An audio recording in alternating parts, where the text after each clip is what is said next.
Hi, I'm John Storms, and this is my EFL Designs singing tree. So let me turn the lights on so we can give a good tour of this. So the general idea with a singing tree or any singing face is that, and this is goes all the way back to when people would do this with rope lights. You see, you have multiple mouth shapes already here, right? So you have all the possible mouth shapes, and each one represents a different movement that the mouth uses to make a sound, right?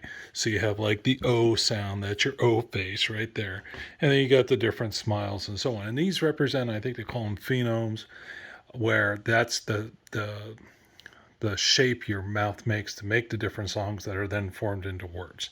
So in X Lights, you'll import your lyrics track, which we do with the auto lyrics, and you match that up using the singing faces effect, and it's a breeze. And of course, Jackie's models also have eyes, of course, and the X Lights will automatically make those blink for you. And so that's kind of the general idea. And of course, you have the outline, so you can turn the outline on the whole show. You can make it do effects, all the different X Lights effects. And I really do like this star.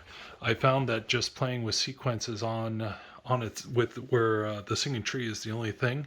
I can do a lot of sequencing just with the star, keeping the beat and different things.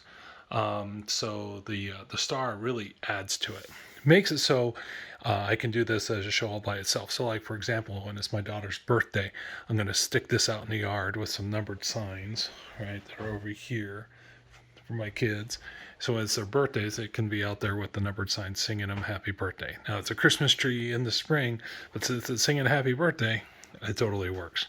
So, but that's kind of the general idea, the concept. But all you have to do is push in the lights, and then X Lights takes care of the rest. I'm actually not a big, huge fan of singing faces, but I really like the singing trees. I don't know if I'm actually going to put this guy into the show or not, but definitely wanted one to play with. And I've had a lot of fun with him over the last few weeks. And I could see stick him in the yard for a few things, but I'm trying to make him more of a standalone thing. My problem with singing faces in the yard is that they tend to draw all of the people's attention, and then they don't see the rest of the show, right? So if I use it, I'm going to try to use it minimally. So I'm trying to set this up so I can like take him in and out of the yard if I want to, and not have to keep him out there the whole season. But definitely for here in my office, he's a lot of fun.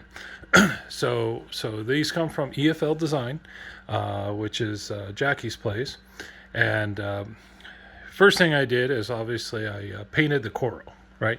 So I painted the coral green, and we had a nice good yellow for the star, and of course the trunk there at the bottom is brown, and then it was pushing in 350 pixels. So the tree itself has 300, and the star on top has 50 all by itself. And for the models, we downloaded the tree model from Jackie's website at efldesigns.com, and then the star is a native model to X Lights. It's just the star model with 2 layers, and so I put those 2 models and I just chain them back together. And really like, so the star is held on with zip ties, and the trunk is held on with zip ties at the bottom. But I wanted the tree to stand up by itself, so we built him a exoskeleton. So let me spin him around here.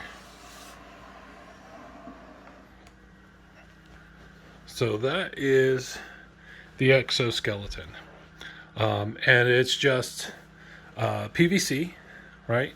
So at the very base here we have, forget what they call it, but it's like a little nipple or whatever. And then I have a coupler here, and then inside where you can't see, I have just a small piece of 3/4 inch PVC, and then this is a 3-way, and then it's just connected by PVC, and of course everything is glued together. Down here is another kind of 3-way, again with a coupler, and this other piece that gave me a little bit flatter piece. So I did a dry fit of it earlier today, And then when I was happy with it, I glued it all together. Then I came in and bolted it in. So on this side, I have a washer, and then I have a 1/4 inch carriage bolt. I think they're called carriage bolts. What are they called here? I ordered it from bolts.com, right? So this is a tap bolt. So I actually did get some carriage bolts, but the problem is that underneath it had you know, a lip, which made it so it didn't sit on the washer just right. So I have the 1/4 inch tap bolts, and then of course 1/4 inch washers. And then on the other side I have the 1/4 inch nuts and 1/4 inch locking washers. So here, you know, you can see the other end of the bolt coming all the way through and then screwing down. Then at the bottom I got some T's and I made some feet, right, so it stands up. Now I only plan on using the feet indoors. When I go out to take it to the yard, the feet are not actually glued on. So what I'm going to do is when I take it outside, I'm going to take the feet off that T, and then I'm going to put 3/4 inch caps, just like this cap, on the bottoms. And then I'm going to pound rebar into the yard, and then zip tie the exoskeleton to the rebar. And that just seems to be the easiest thing for me. There is literally 100 different ways you can mount these things. You can see I painted the back too, might as well, right? It's not like I use green paint for a lot of stuff. When I first start off, I number all the pixels just so I know where everything is going to go. I also put information about, you know, what kind of model this is, so that in the future when I forget, I can do it. And then I put information about the notes. So here's stuff about the star model, so that I remember that. And down here at the bottom, I got data going in. Had a bad pixel, so I spliced in one with the Scotch locks. And then here I have power injection, and that goes into kind of the middle of the tree, and it powers the tree and the star on top. And probably what I'll do with this frame is, if I have a small controller or something, I'm thinking about giving the tree its own controller, just so it is completely standalone. I'll stick that in the back, and that'll help counterbalance this, because obviously it's a little front heavy, but that's perfectly fine. It doesn't hurt anything. And then of course I got my Falcon F16 V4 that's driving the data, and then in there I have a Meanwhile 350 LS power supply, which is powering. And here I'm doing power injection. 350 pixels you probably don't need to, but actually 300 pixels you probably do. But I do a lot of power injection, so it's no big deal.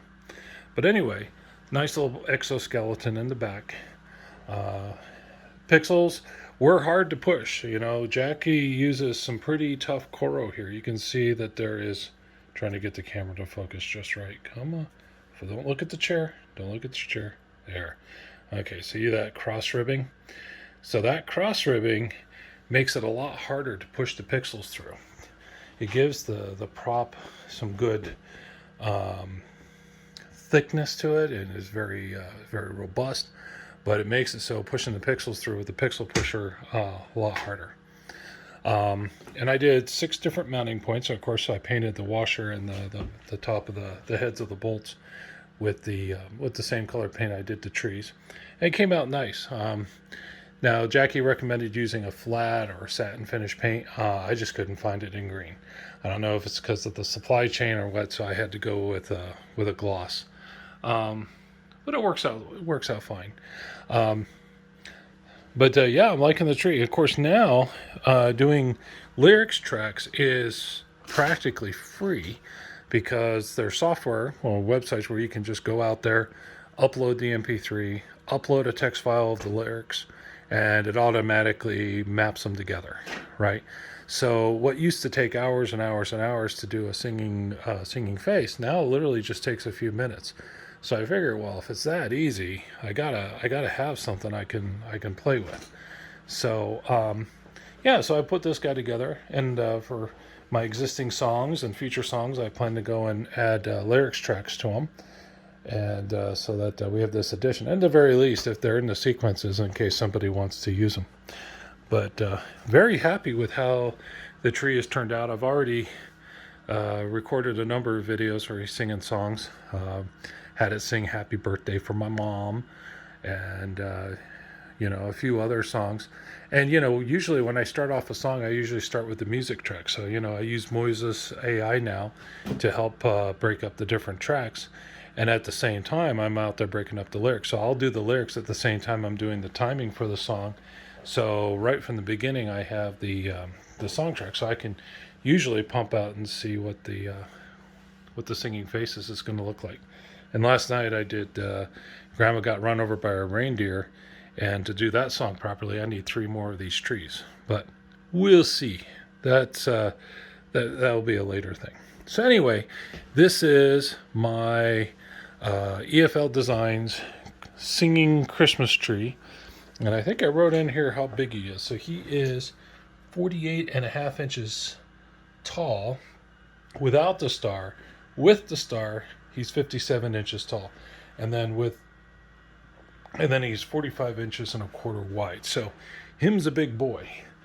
So, and I have a relatively small yard, but we'll make him work.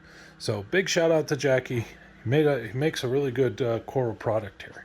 So, yeah, we'll have a lot of fun with this guy. He's not going in the garage. He's staying right here in the office with me. He's on all of my conference calls with work, and get a lot of comments about how psycho he looks in the background. But anyway, that's it for my singing Christmas tree.